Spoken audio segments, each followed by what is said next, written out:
I'll give the floor to Dr. Gideon Ofosu-Peasah. He's analyst at the Global Initiative Against Transnational Organized Crime, and he's joining us online from Accra.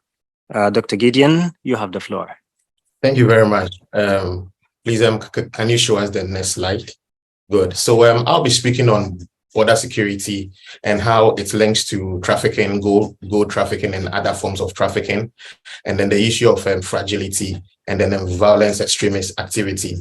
I would also want to refer us to a report that we've published on the Global Initiative website, that is Beyond Blood, Gold Conflict and Criminality in West Africa. And then we are also drawing from our broader work that we have done on illicit financial flows in West Africa. So on the issue of trafficking, for instance, if you are talking about gold, there are various drivers. So we are looking at issues around prices, differences in taxation and export tariffs, currency conversion rates, differences, the issue about who pre-finances, and then where the gold would have to go to, issues around proximity, and then transportation cost to market centers for the goods to be sold. And then issues, even what we are seeing in Ghana, is that even issues around government policy, for instance, the gold for oil policy, for instance, all determines where the gold should go. And then these are what we are seeing that usually drive goods smuggling. As we all know, all forms of trafficking are also enhanced by the level of border security. So in Ghana, for instance, studies have shown that there are 44 designated entry points for migrants in Ghana. This study was conducted in 2019, but in actual sense, so there were more than 189 unofficial entry points on the Burkina Faso-Ghana border alone. But the study said that it was 44, but on the Ghana-Burkina Faso border alone, it was 189. What we are also seeing is that there are socio-economic challenges which are coupled with some high levels of violence across the border in Burkina Faso. That makes areas in the northern part of Ghana, particularly the Upper East or Boko, vulnerable to various illicit economies. So we are seeing some illicit economies such as arms and ammunition smuggling. We are seeing illegal mining. We are seeing fertilizer smuggling. We are seeing fuel smuggling, cattle rustling, etc., which is happening especially around the Upper East region of Ghana. What we've also seen in Liberia is that since 2017, we are seeing the influx of Ghanaians, Malians, and then Chinese who are also exploiting gaps in the ASM sector in Liberia.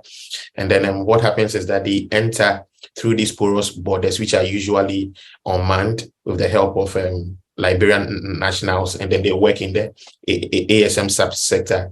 They may come in as sponsors, and then when they arrive, they would have to pay bribes to traditional leaders just to be able to gain their informal consent to be able to mine and then also trade illicitly.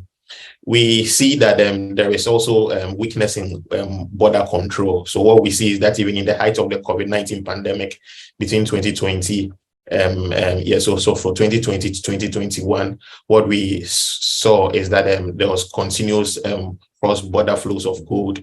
So we see that along the Guinean-Mali border, and then from also some flows from Cote d'Ivoire to Ghana. Now, what we see is making some of these things difficult to be able to strengthen border control. For instance, if you look at the Mano River Union countries, is the free movement policy that they have. So it makes it very difficult for law enforcement to be able to track the movements of individuals within the region. And then when you regarding fragility, on your map, you can see some hotspots and then certain fragile areas.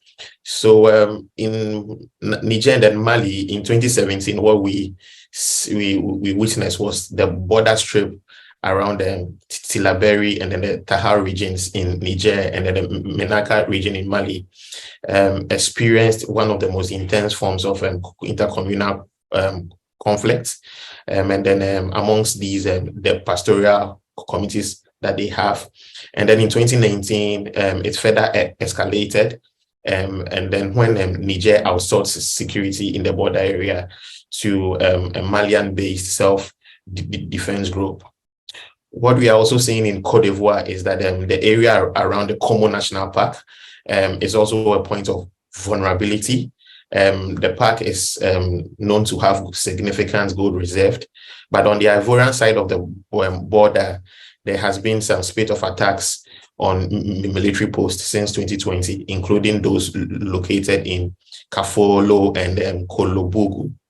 And then what we are seeing is that the government is strengthening surveillance and eviction actions in an effort to combat illicit trafficking of gold. When it comes to the issue of border security and then how it links to violence extremist activities, in Ghana, for instance, there are concerns about porous borders and then weak community resilience, especially in the Boko area, and then which state authorities fear may contribute to some high levels of fragility, and they might be exploited by jihadists and then other criminal actors that may want to take advantage of the gold sector in the Upper East.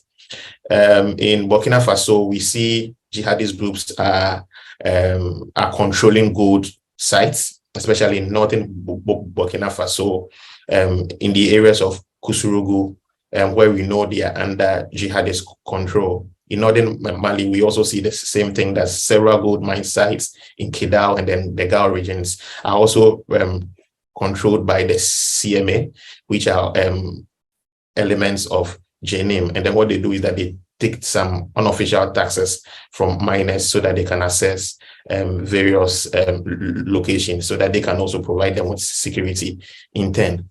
So this is something that I would want to say on the issue of border security in West Africa and how it links with other forms of trafficking and then fragility. Thank you. Thank you very much.